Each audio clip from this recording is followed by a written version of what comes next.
Alors, chers collègues, chers partenaires, en particulier nos associations sportives, je pense en particulier à notre football club de Golbet, Madame la Présidente, Monsieur le Président de l'association JHBC, et bien évidemment, chers parents d'élèves, chers élèves, et bien sûr, chers champions de France.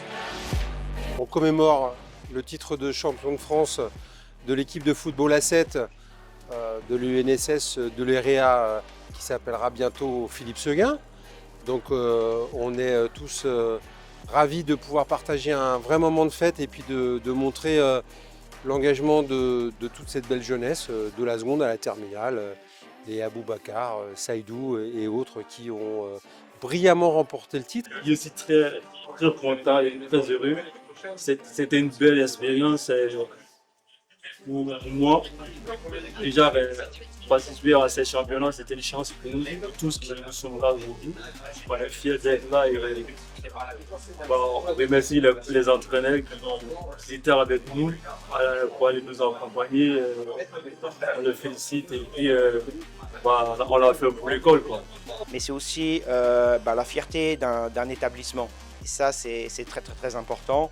Et puis l'année prochaine, c'est à nous que revient l'honneur d'organiser le prochain championnat de France pour poursuivre, je dirais, sur notre lancée et puis permettre à ce championnat de vivre et de proposer encore de nouvelles émotions. Ce beau tournoi qui a été organisé à Romagna, donc ça fait plaisir de gagner, de faire de la fierté des finales et surtout le football dans le Vosges aussi, ça compte beaucoup.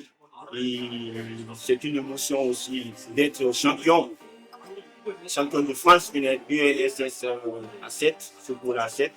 Donc ça fait plaisir. Partout où je vais, je n'oublierai jamais, je suis champion de France. En plus, ils ont battu le champion en titre d'Auvergne qui voulait évidemment pour une seconde année remporter le titre. C'est les Réa d'Épinal et ils viendront à Épinal l'année prochaine pour se frotter à la nouvelle équipe puisque il y aura du renouvellement puisque un certain nombre de nos jeunes sont aussi diplômés. C'est-à-dire qu'ils sont non seulement de bons sportifs, mais en plus de bons élèves. Il y a une forme de continuité, une reconnaissance du travail qui a été accompli depuis 4 ans. On a fait donc 3 phases finales en 4 ans. Donc c'est monté crescendo avec une médaille de bronze l'année dernière, une demi-finale perdue au tir au but, donc c'était un peu décevant. Et on s'était dit, allez, l'année prochaine, on avait pas mal de joueurs aussi qui étaient en première année de CAP, donc on savait qu'on pourrait compter sur eux cette année. En plus, il y a tout le monde qui pense que c'est une compétition qui est facile, parce que c'est organisé par les Réa, donc on ne vous laisse pas voir par ces mots, c'est une compétition qui est très, très difficile. Et donc, on sait, nous qui avons participé, on sait ce qui se passe, on sait comment est la compétition. On dit, il faut aller regarder pour voir ce qui se passe. Donc, ne reste pas chez toi pour dire que voilà, c'est une compétition de l'EREA. Voilà, les gens disent, parce que c'est une école qui est adoptée, on peut dire. Donc, il ne faut pas qu'ils vont passer comme ça.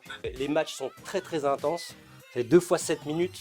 Mais on peut dire qu'au niveau des joueurs, il y avait des joueurs de niveau régional 1. Régional 2, donc c'était vraiment un très haut niveau. On peut dire, en plus, on peut dire qu'il y avait de la région parisienne, il y avait Lille, il y avait Marseille, Chartres, et j'en oublie d'autres, mais le niveau était très très élevé. Voilà, on est complètement heureux pour eux et puis ça témoigne de la vitalité de cette jeunesse engagée dans le sport avec toutes les belles valeurs du sport. Moi qui suis supporter de foot et joueur de foot moi-même, en ce jour du 19 juin, je remplis à peu près toutes les cases de la félicité en fin de journée. Donc nous on est fiers, vraiment, on attend l'année prochaine. Et moi je vous promets qu'on va faire doubler. Ouais. L'année prochaine on aura pour le doublé. Ouais. Oui, alors l'avantage c'est qu'à Épinal il y a des structures sportives de grande qualité et je pense qu'on devrait trouver le bon lieu pour permettre le déroulement d'une belle compétition. Elle aura lieu au printemps. Ce qui serait pas mal, c'est qu'on réfléchisse à emmener du public pour supporter notre équipe championne de France. Il faut qu'on réfléchisse à ça. Peut-être déplacer les supporters en bus ou à pied. EREA, vive l'EREA, vive le football. EREA. On va les faire l'année prochaine. Merci beaucoup. Merci, au revoir.